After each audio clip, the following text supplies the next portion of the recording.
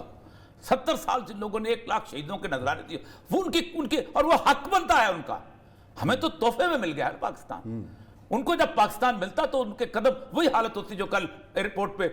ان کے ہاتھ تھی، کابل کے ایئرپورٹ طالبان کی حالت تھی کہ انہوں نے خون دے کے وہ ملک حاصل کیا۔ یہ انہوں نے، اور جب ان کی آنکھیں ڈب گئے۔ میں تھوڑی سی آپ کے ساتھ علی گیلانی صاحب کی تاریخ حیران کن تاریخ، اس حد تک کنوکشن والا آدمی۔ آپ اندازہ کریں کہ 90 کی جب دہائی آئی ہے، جب بھاجپا گورنمنٹ آئی ہے، تو اس وقت اڈوانی نے ملنا شروع کیا، تمام حریت والوں سے ملنا شروع کیا۔ تو گیلانی صاحب کو بھی انہوں نے کہا، تو گیلانی صاحب حریت کے سربراہ تھے، لیکن گیلانی صاحب نے انکار کر دیا۔ انہوں نے اپنا ایک 5 نکاتی ایجنڈا رکھا۔ ان کا سب سے پہلے ایک بات کہ بھارت یہ تسلیم کرے کہ کشمیر ایک متنازع علاقہ۔ دوسرا، تمام سیکورٹی فورسز ہیں ان کو کشمیر سے نکال دیا جائے۔ نمبر 3، تمام سیاسی قیدیوں کو رہا کیا جائے۔ تمام کالے قوانین جس میں ایسپا ہے، پی ایس اے ہے، ڈی ایس اے، ان کو منسوخ کیا جائے۔ اور 5واں جس کی قدر پاکستان نے نہیں کی، آج پاکستان کو کرنی چاہیے کہ ہمارے مذاکرات اگر ہوں گے تو اس میں تیسری طاقت پاکستان ہے، اس کو ساتھ بٹھایا جائے۔ اس وقت یعنی 90 کی دہائی، آپ حیران ہوں گے اس 90 کی دہائی کے بعد جو پانچ پلٹے ہیں، جو ہم نے جو کچھ کیا ہے، مشرف نے جب 4 نکاتی فارمولہ دیا ہے تو اس وقت ہوا یہ کہ مشرف جو تھا وہ اپنا اس کے خلاف انڈیا گیا تھا۔ تو گیلانی صاحب واحد آدمی تھے، ہمیشہ ملا کرتے تھے پاکستان کے سربراہ کے ساتھ، جنہوں نے ملنے سے انکار کر دیا۔ ایک اور میں نے دعوت کی ہے، 2015 میں میں دلی کی ہائی کمیشن کے اندر موجود تھا۔ تو ہوا یہ تھا کہ اوفا جو تھا اس کا ایک ایگریمنٹ آیا تھا نواز شریف اور نریندر مودی کا جوائنٹ، اور وہ پاکستان کی تاریخ میں پہلا ایگریمنٹ تھا جس میں کشمیر کا ذکر نہیں تھا، جس پہ گیلانی صاحب ناراض ہوئے۔ اور اس عید ملن پارٹی میں میر وائز بھی تھے، سارے تھے، ہم لوگ وہاں، اور میں چونکہ وہاں گیا ہوا تھا، اور صرف سید علی گیلانی تھے جو نے بائیکٹ کیا تھا۔ یہ وہ کنوکشن ہوتی ہے کہ زندہ رکھتی ہے۔ آخری دفعہ ان سے میری جب والدہ کی تعزیت کے اوپر ان کا خط آیا، پھر اس کے بعد میں نے انہیں فون کیا، تو اس وقت ابھی آزاد تھے، مطلب گھوم پھر رہے تھے، فون سن لیا تھا۔ پھر آخری ہم یہاں پر ہم پروگرام کے ذریعے میں نے ان سے بات کرنے کی کوشش کی، تو ان سے فون پہ بات ہو گئی، تو میں نے کہا آپ آ سکتے ہیں، تو لیکن ان کی آواز جو تھی بڑی کھانسی تھی، بڑے بیمار تھے، بہت کچھ۔ لیکن حیران کن بات یہ ہے کہ اس آواز کی نقاہت کے باوجود بھی انہوں نے کہا کہ ہم یہاں سے صرف آپ سے دعائیں نہیں چاہتے، ہم آپ سے، آپ ایک کمال بات، ہم وہ درد مند ہیں جو دوا بھی چاہتے ہیں۔ اور یہ ایک بہت بڑا فکرہ تھا جو میرے دل میں ٹیس کی طرح لگا ہے کہ ہم وہ درد مند ہیں جو آپ سے دوا بھی چاہتے ہیں۔ سید علی گیلانی، انسانی تاریخ، آپ آج کچھ کہہ لیں، دنیا کی اس تازہ تاریخ کے اندر سوڈان کی آزادی ہوئی ہے، نیلسن منڈیلا کی 27 سال کی جیل ہے، میں وہ جیل دیکھ کے آیا ہوں۔ وہ ایک تنہا سا جزیرہ ہے، اس جزیرے کے اندر آپ 50 سال بھی گزار سکتے ہیں، اگرچہ کہ میں یہ نہیں کہتا کہ نیلسن منڈیلا کی کم صورتحال ہے، لیکن اس کے باوجود بھی جو قید تنہائی جس چھوٹے سے گھر کے اندر سید علی تنہائی اور کئی سال گزارے۔ نہیں، جو ان کی کتاب ہے روداد کفر، بڑی شورۂ آفاق کتاب ہے، 2 جلدیں ہیں، اس کے اندر میں نے اس سے پہلے بھی یہ بیان کیا کہ بیٹی کی شادی ہوتی ہے اور گیلانی صاحب جیل میں ہوتے ہیں، اور 3 مہینے کے بعد جیل والے اطلاع دیتے ہیں کہ بیٹی ملنے آ رہی ہے،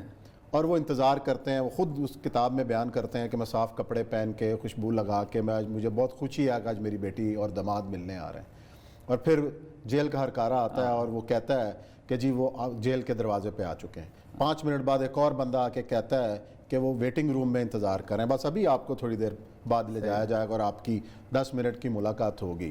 تو پھر عین 1 منٹ پہلے ایک بندہ آتا ہے اور وہ کہتا ہے کہ گیلانی صاحب دہلی سے آرڈر آ گیا, آپ کی ملاقات کینسل. تو اسی طریقے سے انہوں نے پھر کہا کہ بیٹی پھر عدالت سے فیصلہ لے کے آتی ہے, 6 مہینے بعد پھر بیٹی آتی ہے, پھر اس کو ملاقات کی اجازت دی جاتی ہے. اور پھر وہ لکھتے ہیں کہ یہ ساری اولاد ساری دولت میرے مقصد سے بڑھ کر نہیں ہے, میرا مقصد بلند ہے اور وہ ہے کشمیر کی آزادی اور الحاق پاکستان. تو پوری کتاب پڑھنے والی ہے اور میرا خیال ہے کہ کشمیر کی جدوجہد کو جس نے سمجھنا ہے, اور گیلانی صاحب کی اس کتاب کو پڑھیں. اور گیلانی صاحب صرف سیاسی رہنما نہیں, ادیب بھی بڑے زبردست ہیں, اورینٹیل کالج میں پڑھے ہیں اور تربیت, اورینٹیل کالج لاہور میں پڑھے ہیں, اور صافی مولانا مودودی کے شاگرد. مولانا مودودی سے یعنی شروع کے 1929 میں پیدا ہوئے ہیں, تو اس وقت جب جماعت صاحب بنی ہوگی تو 10-11 سال کے ہوں گے, لیکن پاکستان بننے سے پہلے ہی وہ جماعت کے ساتھ ان کا ایک تعلق بن گیا ہوا تھا. میں صرف یہ کہنا چاہتا ہوں کہ سید علی گیلانی وہ اس نسل سے تھے جنہوں نے اس پاکستان کو بنتے دیکھا. آج ہر بندہ جس کو بولنے کی تمیز نہیں, وہ کہتا ہے یہ پاکستان کسی اور مقصد کے لیے بنا تھا. میں آپ کو بتاؤں, آپ کو ہمارے بزرگ جہاں بتاتے ہیں کہ یہ پنجاب جہاں مسلم لیگ ہار گئی تھی, جب 1946 کے الیکشن سے پہلے مسلم لیگ دوبارہ پاکستان کا نعرہ لے کے آئی, تو مسلم لیگ ہی پتہ کیا تقریر کرتے تھے, پنجابی بولتے تھے کہ مسلم لیگ نہیں, یہ مسلم لیگ ہے. لیگ کا مطلب لکیر ہے, ایدر والا کافر ایدر والا مسلمان, یعنی وہ اس کو اسلام اور کفر کی جنگ کہتے تھے. آج کو بندہ کھڑے ہو کے کہے کہ یہ ملک پاکستان جو اسلام کے لیے نہیں بنا, تو ان شہیدوں 10 لاکھ شہیدوں کے خون سے خطرہ کرتا جو سید علی گیلانی کو نہیں برداشت تھی. اسی لیے سید علی گیلانی کہتا تھا ہم پاکستانی اور پاکستان ہمارا, کیونکہ وہ جس پاکستان کا خواب دیکھنا چاہتا تھا, جس پاکستان کے ساتھ زندہ رہنا چاہتا تھا, وہ پاکستان جو تھا وہ. چلے اور یہ صاحب اس پہ گفتگو کرتے ہیں کہ سید علی گیلانی کس پاکستان کے خواب دیکھا کرتے تھے, اور آج علی گیلانی صاحب ہم میں نہیں ہیں, تو ان کا پیغام ہمیں کس طریقے سے لینا ہے اور اس کو پہنچانا کس طریقے سے, بات کریں گے بریک کے بعد. چلیے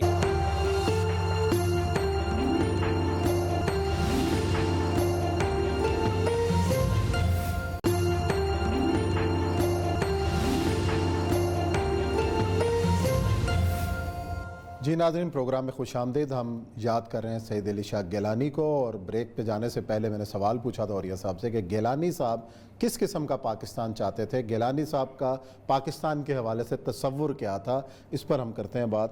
اور یہ صاحب نعرے تو سب لگاتے ہیں, لیکن گیلانی صاحب نے جس طرح ٹوٹ کر پاکستان سے محبت کی ہے, میرا خیال ہے کہ ہم پاکستانیوں سے زیادہ وہ پاکستانی لگے. اپنی میں بات کروں, جب بھی ہماری ان سے بات ہوتی تھی کسی ایشو کے اوپر بات کرنے سے پہلے, ہم ان سے کہتے تھے گیلانی صاحب کشمیر کے کیا حالات ہیں, وہ پوچھتے تھے مجھے پاکستان کے بارے میں بتاؤ, پاکستان میں کیا ہو رہا ہے, اور ہم حیران ہوتے تھے کہ ہم سے زیادہ پاکستان کی خبر رکھتے تھے.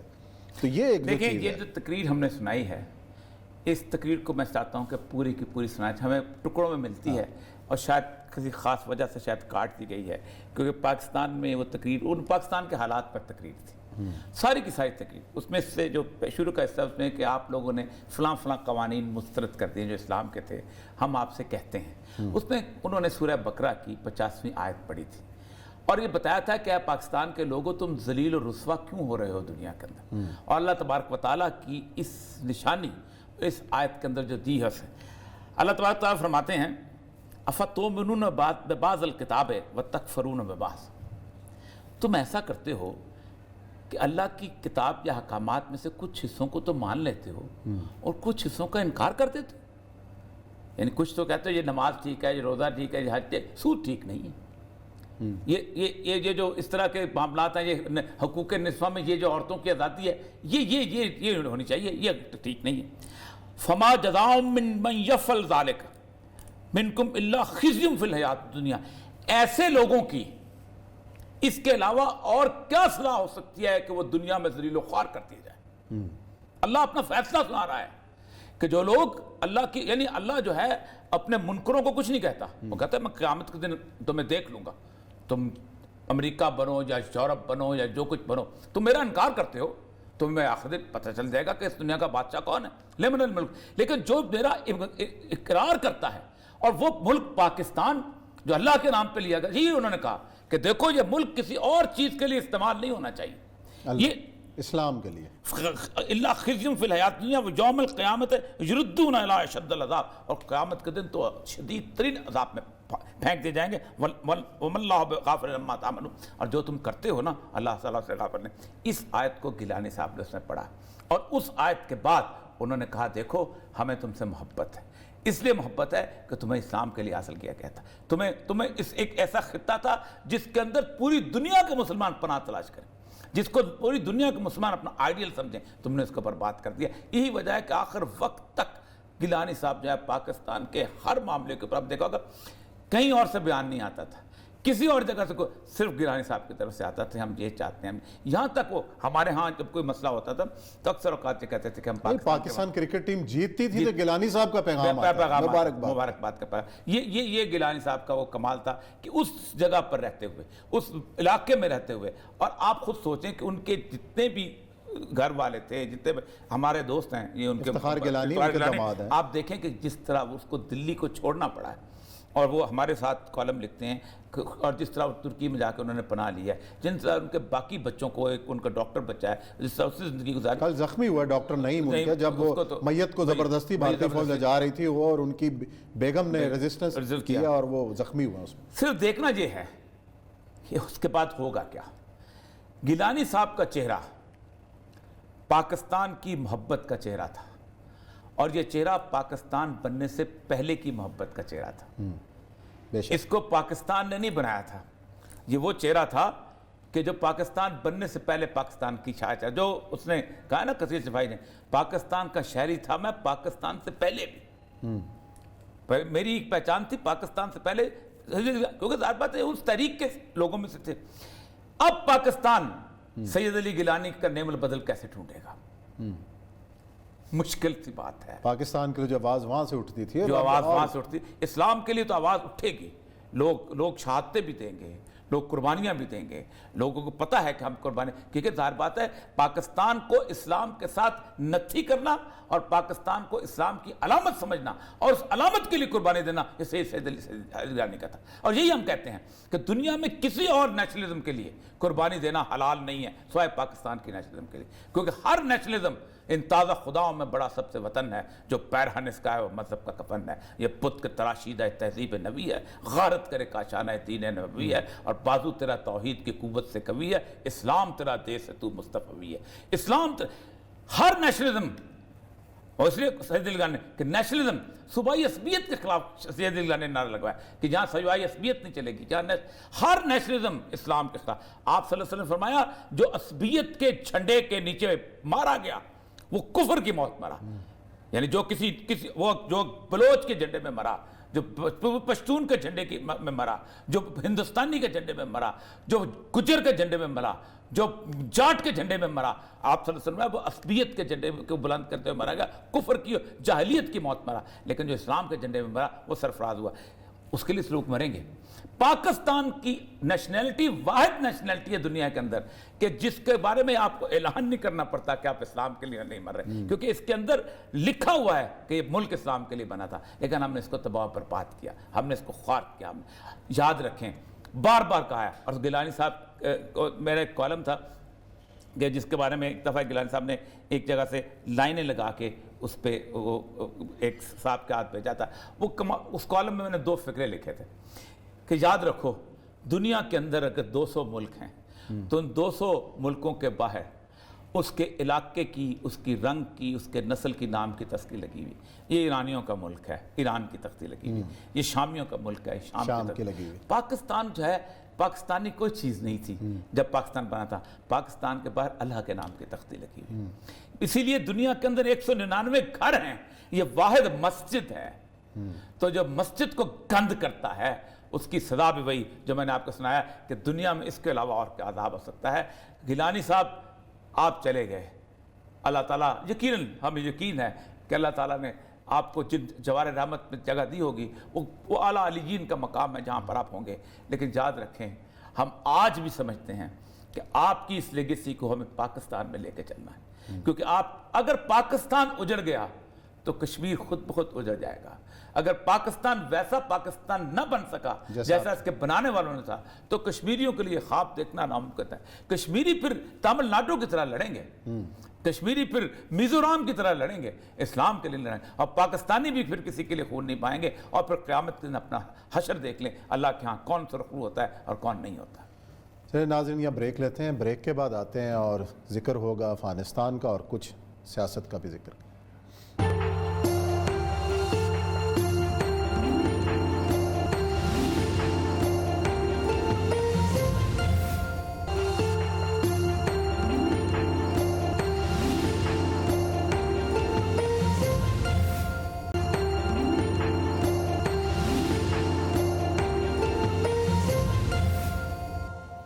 جی ناظرین بریک کے بعد آپ کو خوش آمدید کہتے ہیں. کچھ اپڈیٹ لے لیتے ہیں افغانستان کی صورتحال کے حوالے سے کہ وہاں حکومت سازی کا مرحلہ کہاں تک پہنچا ہے. اور یہ سب ایک اعلان تو سامنے آیا کہ مولانا ہبت اللہ خون صاحب جو ہیں وہ خود قیادت کریں گے اور امیر المومنین ہوں گے اور ان کے نیچے سارا حکومتی ڈھانچہ قائم ہوگا, صدر, وزیر اعظم, اسپیکر جو بھی ہے.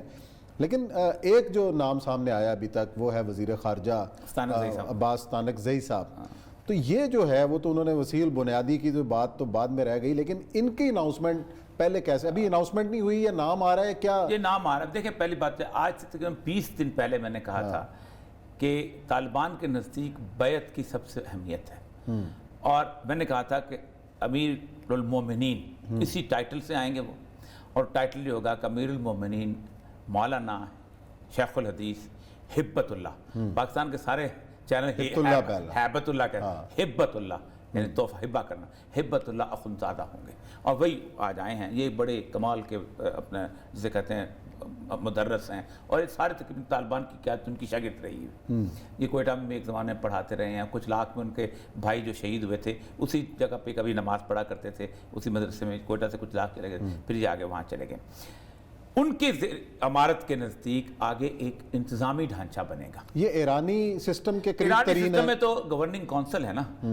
تو وہ تو ایک انہوں نے رابری کونسل بنائی ہوئی ہے. یہ رابری کونسل نہیں, یہ بیسیکلی امیر کی ہی بنائی ہوئی ایک ٹیم ہوگی. جیسے امیر اپنے نیچے ایک وزیر اعظم رکھ دیتا ہے یا وزیر رکھ دیتا ہے یا باقی چیزیں. ان میں سے ایک نام جو ہے تانکزئی صاحب کا ہے, کیونکہ وہ سمجھتے یہ ہیں کہ سارے 1.5 سال کی جو نیگوسیشن میں اس میں اس شخص کا بہت بڑا کردار ہے, اور سب سے روابط بھی ہے. اور آپ اندازہ کریں کہ یہ شخص کولمبیا یونیورسٹی کا گریجویٹ ہے, اور یہ اشرف غنی کا کلاس فیلو ہے, اور زلمے خلیلزاد کا بھی کلاس فیلو ہے. اچھا, یہ تینوں ایک ہی کلاس. کولمبیا یونیورسٹی جو right in the heart of the new York, جہاں سے ہمارے شاید کاردار صاحب بھی پڑھتے ہیں, بہت سارے پاکستان سے بھی بہت سارے لوگ پڑھتے ہیں. تو یہ تانکزئی صاحب کو انہوں نے ایک نام آ رہا ہے, نام تو بہت آ رہے ہیں بیسیکلی, بہت سارے لوگ وزیر خارجہ کے طور پہ, وزیر خارجہ کے طور پر بھی آ رہے ہیں. ذبیح اللہ مجاہد صاحب کا بھی نام وزیر اطلاعات کے طور پہ ہے چلا.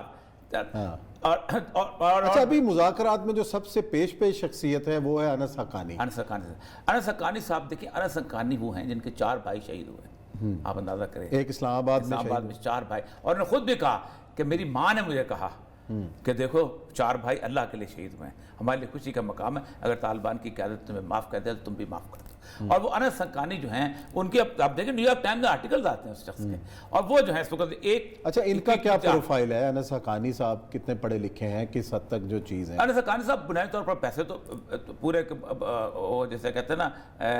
اس طرح مغرب زدہ تو نہیں, لیکن مغربی تعلیم انہوں نے بہت حاصل کی ہے. جیسے میں آپ کو بتایا تھا طیب آغا جو تھا نا, وہ ٹیوشن سے لے کے اس بندے نے پڑھائی کی تھی, اور اتنا زیادہ کہ ماسٹر ڈگری کی لیول تک پہنچا چلا گیا تھا. انس حقانی وغیرہ چونکہ 20 سال تک ان لوگوں نے دیکھا عثمان صاحب, یہ رگڈ ماؤنٹینز میں انہوں نے زندگی گزاری, لیکن کمال کی بات ہے کہ جس حد تک آگے بڑھے. ذبیح اللہ مجاہد کے بارے میں دیکھیں نا کہ آپ فائل جب نکالی ہے انہوں نے,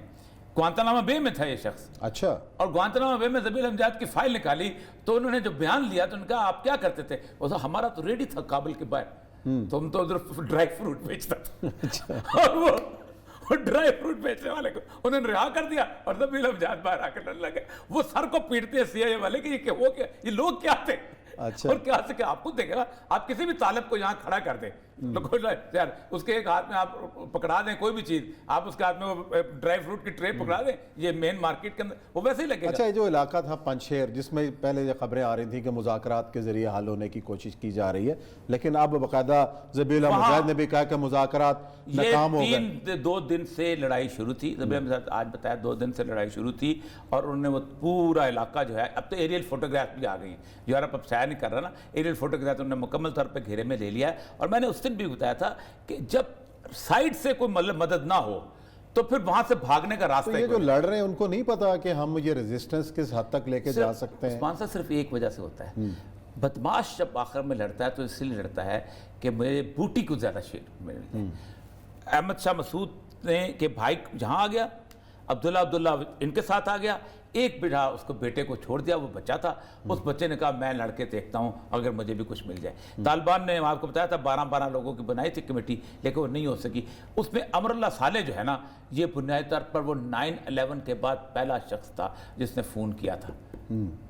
CIA کی رپورٹس اٹھائیں،